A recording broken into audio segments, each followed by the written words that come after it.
Hello, and it's Christine, and we are continuing our series on building with Claude Code as we look into building a subscription manager app and walking through some of the features that Claude Code has. And where we left off in the previous episode is we were wondering why, when we actually added a new subscription, we were not able to see it. So we would add a subscription and we would actually literally have to refresh the page. So when I dropped off, I actually decided just to ask Claude to just help me out with what might be going on. And it kind of went through things, and this is where just having a little bit of knowledge of what was going on, it wanted to make some changes, and then I remembered, by the way, I think that TinyBase has more of a reactive way of handling things, and I had forgot to tell it to check that out.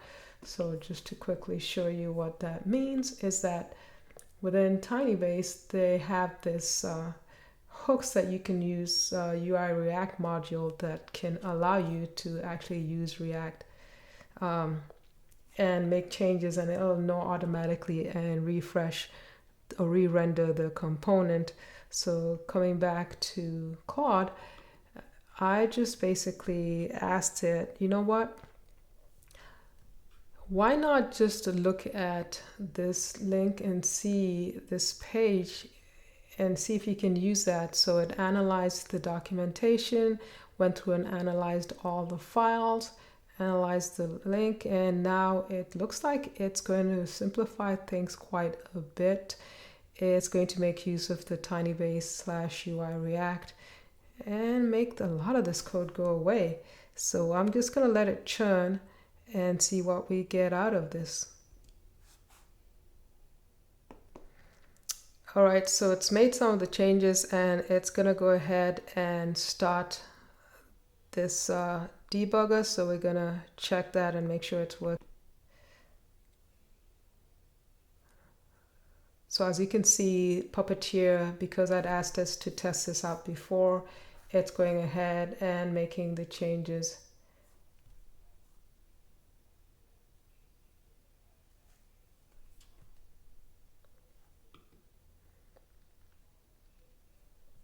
So says that it's fixed the reactive update, and a new subscription appears immediately, and we're using use memo instead of TinyBase's reactive hooks.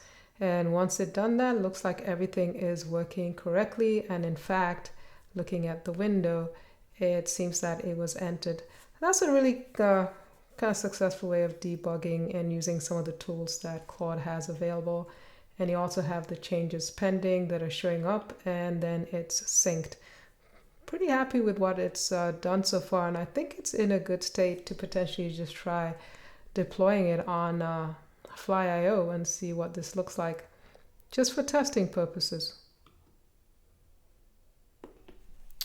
All right, just checking back in. So we kind of went a little bit all over the place while basically the issue was, it looked like it was, we'll see if it's actually solved, but it's added GitHub Copilot, and that looks like pretty good. Seems to be working well. And after subscription, the change is pending, and we're able to see it right away. And just to go back quickly to what seemed to have been happening is that TinyBase has this particular way of working with schemas, and the UI React was the one that we needed to be using. And once we changed to that, we just needed to fix a few TypeScript errors, and then we were good to go. So mainly just one file was changed, and so we're just going to check that in, and hopefully everything is working well. And if you can look at what we had, it looks like the changes were synced, and I'll go ahead and test it real quick on the browser. So we've got our subscriptions right here. Going to click on add a new subscription, fill this out. So I just went and added something for Mistral for the price, and then click on add subscription, and I see that Mistral showed up right here. I got changes pending to the back end, and then once that's done, we've got these optimistic updates working. So really happy to be able to get that going. And again, really happy that Claude was able to navigate this and using Puppeteer to just basically click through and help debug as well. So I'm just gonna save the deployment for the next video, because that might take a little bit longer than we have time for here. So this was just a quick video just to show how we can finish debugging and make sure this is all working correctly. So see you in the next video as we continue to work through and use Claude Code to build an app.